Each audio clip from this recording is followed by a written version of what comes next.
سلامات ቤተሰብ ከመይቀኒኹም ሰላም ዲኹም ድሓናድኹም ኣነ ሰላም እግዚአብሔር ይመስገን ናይ ቻናሌ ቤተሰብ ካና ቻናሌ ብሰላም መጻኹም ናበርኩ ለማዓንቲ በሓድሽ ቪድዮ መጽእኩም እንይኹ ሕጽር ዘለዋለ ቪድዮታት መሃርቲ ቆንጆ ቪድዮ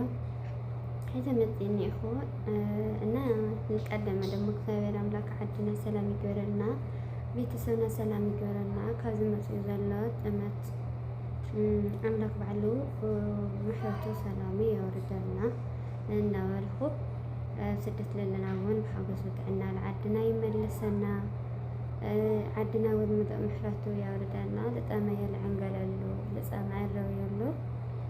ስደት ለለና ወን በሐገዝ ወጥዕና ለዓድና እንመለሰሉ አህመም ዘለው ደግሞ በምሕረት አይኑ ጠሚት እግዚአብሔር አምላክ ሙሉ ምሕረቱ ካወርደለም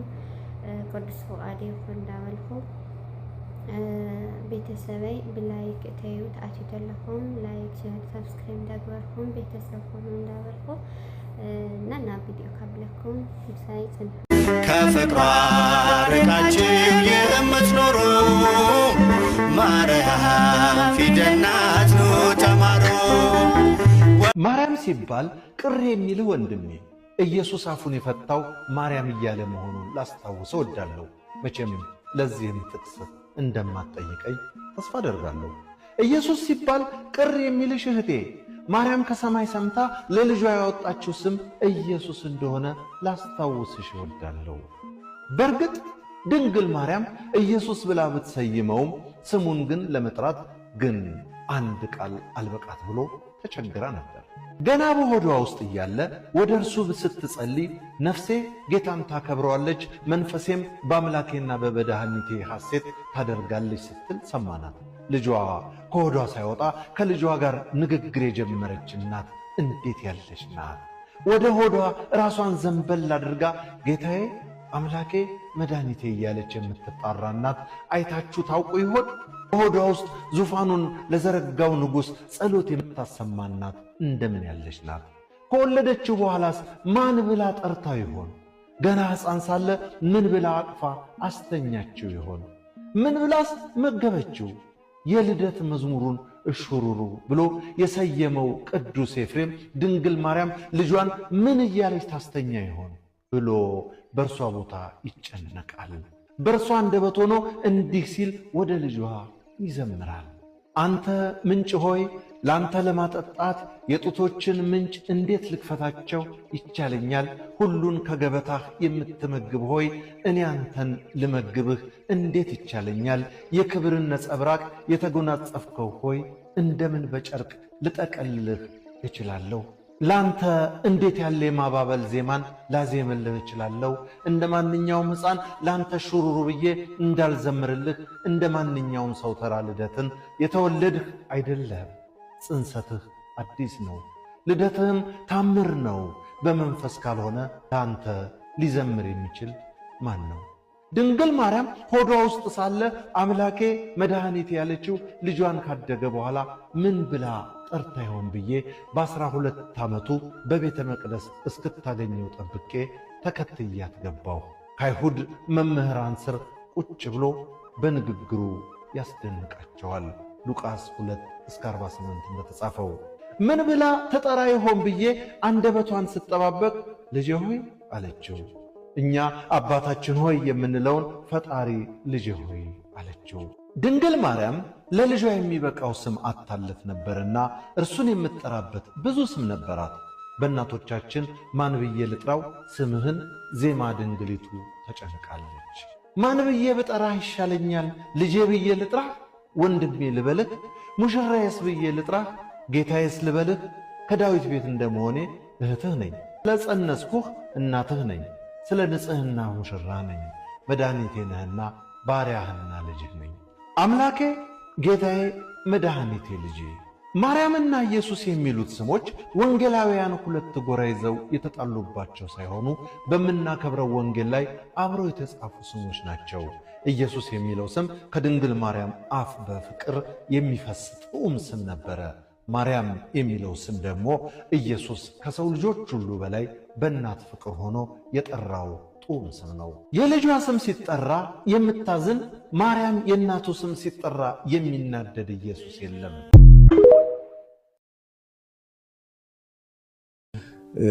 ቪዲዮ ቀሪጾም ምስዳዶም ሊሆንስ ትግሃቶም ባዕሉ እስካዕቲ ቦታ ከይዶም ብዓይኖም ሪኦም ብእዝኖም ሰሚዖም አረጋግጽኻ ቪዲዮ ቀሪጽኻ ምልኣኽ ቶሎ ክባጻሕ ይገብር እሞ እቶም ኣሕዋትና ዓብዪ ምስጋና ክብርን እኒአና ኣይመስለካ? ብሓቂ ኣምዮም ልብሉ ኣነሽዳ እውን ንእዝነይ ኣምኖ እየ ግን ብለለፀ ንዓይነ ኢለ ኣምኖ ኢሉና ይበሃልና ብለለፀ እውነት ወጣታት እዮም ኣነ ብጣዕሚ ለድንቕ እንታይ እዩ بعقم قرشيه ولا من قل لبه ما هفتامي هم تدنقل مريم بيت سوا دخاتات يوم نيرو قلنا علم كله هفتام لقبر لب نيروا نقول علم للوت لب نيروانا تنقول عون نصوص لبنا حزب سر الخير علم سمعوا جزيرون حق يزو تنقول ريخا يوم تخنخا أملاك أمينهم يوم مداني علم كحق زنا صلوت جوري ولو من يوم تمو بوتات أو نور علم سمعوهم تاع بانس زخونة كافي كاب تميت كاب قلة نقد حنوم بمسرته أنا صفي أجندة إلى لأني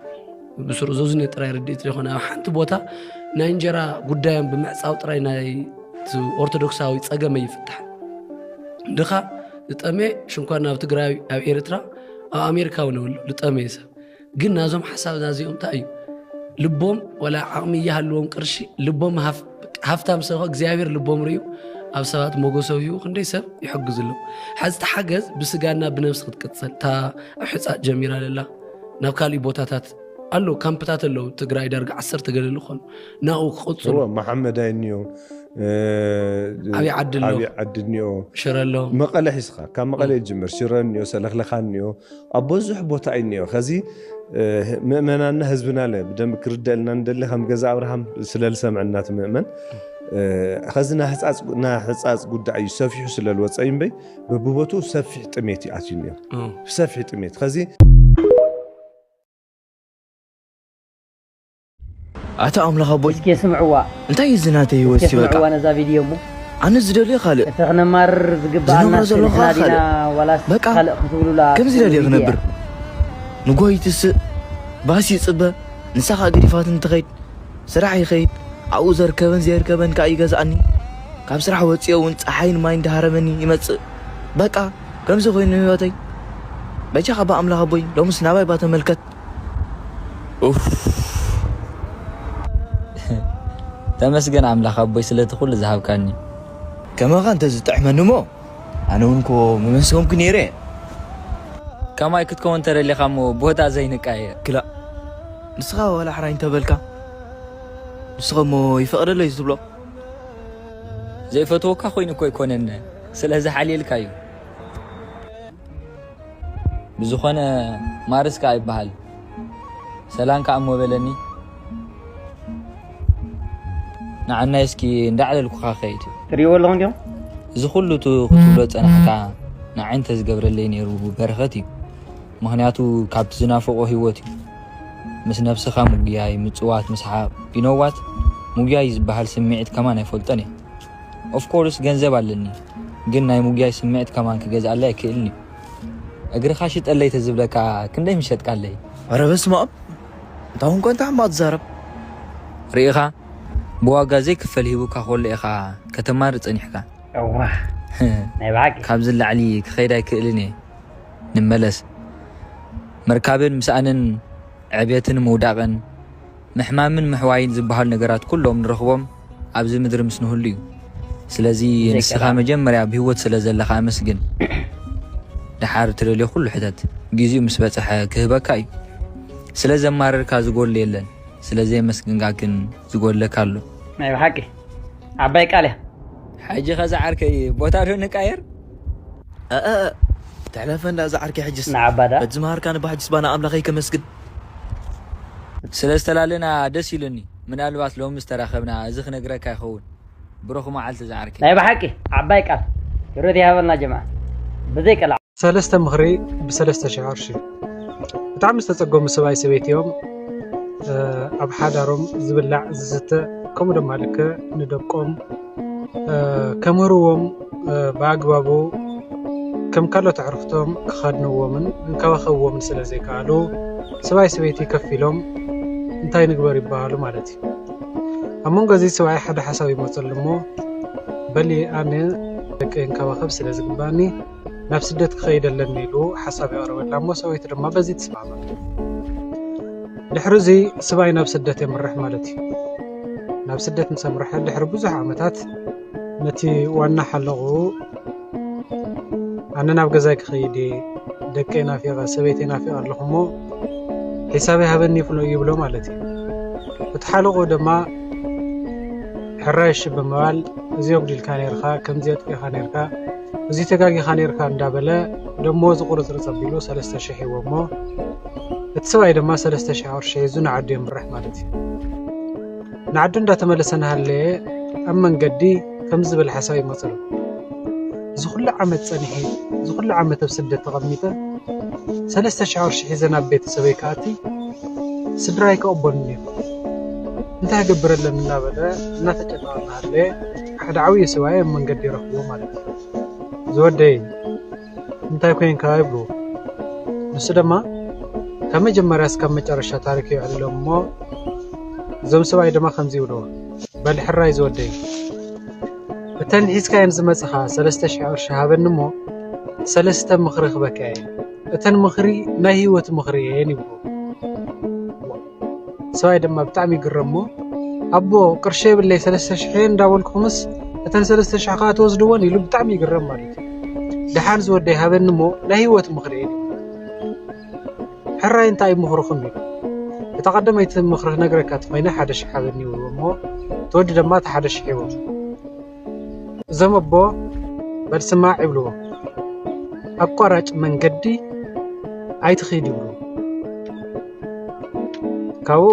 እታ ካልአይቲ ምኽሪ ክበካ እታ ካልአይቲ 1000 ሃበኒ ይብሉ ሕዚ ድማ ብምግራም እቲ ወዲ እታ ካልአይቲ 1000 ይውስኾም እሞ ሕዚ እውን ከምዚ ይብሉ ስማዕ ዝወደይ ኣብዚ ምልከትካ ኣይትእቱ ይብሉ ሕራይ እሺ ኢሉ ይቕበል ሕዚ ድማ ዘመቦ እታ ሳልሰይቲ 1000 ሃበኒ እሞ ሳልሰይቲ ምኽረይ ክበካ እየ ይብሉ ናይ መጨረሻ ይግርሞ እሞ ኣቦ ጥራሕይ ደይ ጭራሽ ክኸይድ ደሊኹምኒ ይብሎም ዝወደይ ድሓን ሃበኒ እሞ እታ ሳልሰይቲ ምኽሪ ብጣዕሚ ጠቕመካ ይብሉ ድሕሪኡ ወዲ እንታይ ክፍጠር ኢሉ እታ ሳልሰይቲ 1000 ሂቦ እሞ ጥርሑ ይተርፍ እቶም ኣቦ ድማ ሳልሰይቲ ምኽሮም ንውሳኔ ኣይትቸኩል ይብሉ ሕዚ ዝወደይ በዚኣ ጌርካ ንገዛኻ ኺድ ኢሎም መንገዲ ኣመላኺቶም ይሰድዎ ሕራይ እሺ ኢሉ እሱ ድማ እተን 3000 ቅርሺ ረኪቡ እዘን 3 ምኽሪ እናሰላሰለ መንገዲ ይቕፅል ማለት እዩ ኣብ መንጎ እዚ እናኸደ እናሃለየ መን ይረክብ ነጋዴ ይረክብ እዞም ነጋዴ እዚኦም ብዙሕ እኻል